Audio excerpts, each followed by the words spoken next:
मित्रों, आप सभी का ओम वास्तु ज्योतिष चैनल में हार्दिक अभिनंदन। देखिए, कई बार ऐसा होता है कि हम हनुमान चालीसा को पढ़ते हैं सभी भक्त लोग, लेकिन कैसे पढ़ना है ये काफ़ी कम लोगों को मालूम है। तो इस पर हम आज चर्चा करेंगे। हनुमान चालीसा कैसे पढ़ना चाहिए, मंदिर में कैसे पढ़ें, घर में कैसे पढ़ें। इस पर भी काफ़ी वीडियो बनाए हुए हैं यूट्यूब पर। हम भी आज कोशिश कर रहे हैं, जो हमारे पास जानकारी है, जो हमें गुरुजनों ने दी है, हम आपको बताने की कोशिश कर रहे हैं। देखिए, हमने काफ़ी लोगों को देखा है मंदिर में, जब वो जाते हैं हनुमान जी के मंदिर में, तो वो वहाँ से वो पुस्तक जो हनुमान चालीसा जिस पर लिखा हुआ है श्री हनुमान चालीसा, वो हाथ में नहीं लेते।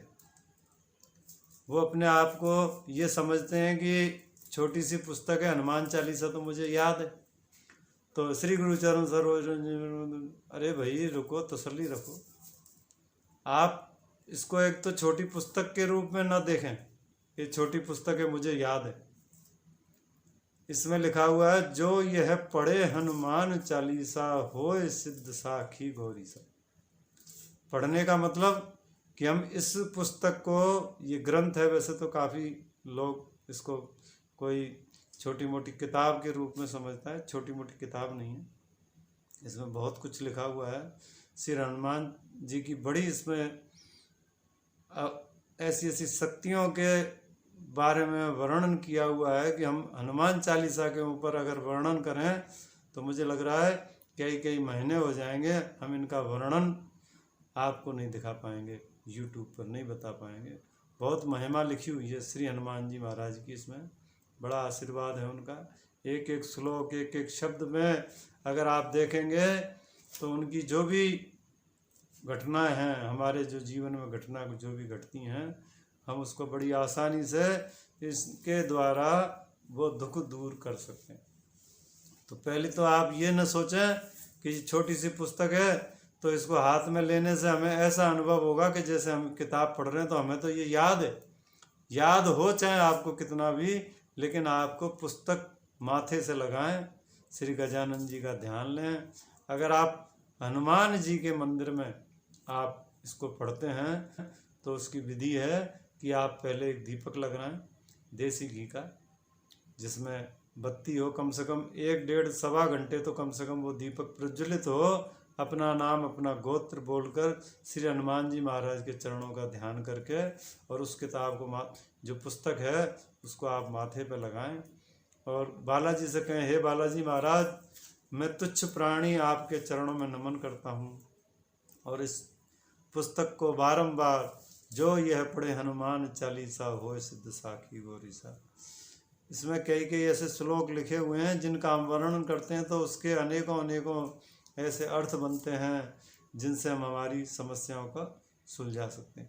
तो हनुमान चालीसा को आप नॉर्मली ऐसे न समझें कि मुझे याद है, याद हो भले ही, लेकिन आपको उस पुस्तक को हाथ में लेके, ये देखिए, ये हनुमान चालीसा है, ये हनुमान चालीसा है, इसमें तो उल्टा दिखाई दे रहा है, लेकिन हनुमान चालीसा का एक एक जो मंत्र है, जो दोहा है, वो बहुत ही कारगर है। तो आप इसको माथे लगाएं इस प्रकार हृदय से लगाकर, और फिर आप प्रारंभ करें, और कम से कम इस ग्रंथ को, इस पुस्तक को, हनुमान जी महाराज की, इसको आप अपनी एक लाएं पूजित करके और अपने पास रखें। आप उसी ही से, ये नहीं है कोई भी हनुमान चालीसा है, ठीक है, आप हनुमान जी के मंदिर में पढ़ सकते हैं, लेकिन घर में आप पहले पूजित कर लें। पूजित करने के पश्चात आप इसको पढ़ें तो आपको अवश्य लाभ होगा। एक एक चीज़ धीरे धीरे पढ़ें, समझें, उसमें कोई त्रुटि तो नहीं है। त्रुटि होने के लिए आप गीता गोरखपुर की आती है, गीता प्रेस की, वो लें हनुमान चालीसा, और उसको आराम आराम से हनुमान जी के चरणों का ध्यान करके 11 बार आप पढ़ें, हर रोज़ पढ़ें, बहुत अच्छी बात है। हर रोज़ अगर समय नहीं मिलता है तो एक बार 2 बार आप इसको पढ़ें, दीपक लगाएं, चाहे घर में आप पढ़ें चाहे मंदिर में पढ़ें। मंदिर में पढ़ते हैं तो आप दीपक लगा के चरणों का ध्यान करके आप वहाँ बैठें, आपकी कैसी भी समस्या हो उससे आपको तुरंत रिलीफ मिलेगा। मुझे भी रिलीफ मिला हुआ है। हम जब ये इस ग्रंथ को पढ़ते हैं हनुमान जी महाराज के हनुमान चालीसा को, तो उसमें उनकी अपार शक्ति बतलाई गई है।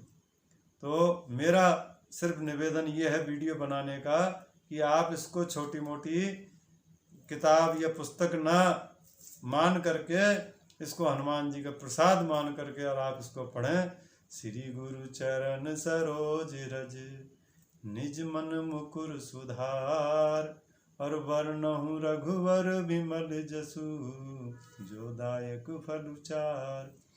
और बुद्धहीन तनु जान के सुमिरो पवन कुमार, और बल बुद्धि विद्या देहु मोहि हरहु कलेश विकार। सियापति रामचंद्र की जय।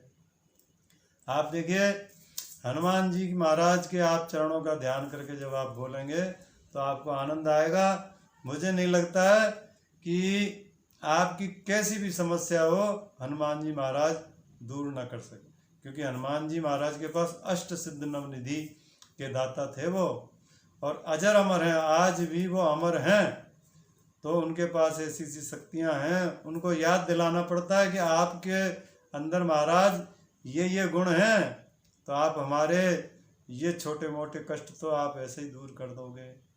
इसलिए आप हनुमान जी महाराज से प्रार्थना करें, आपका कैसा भी कष्ट हो वो अवश्य दूर करेंगे।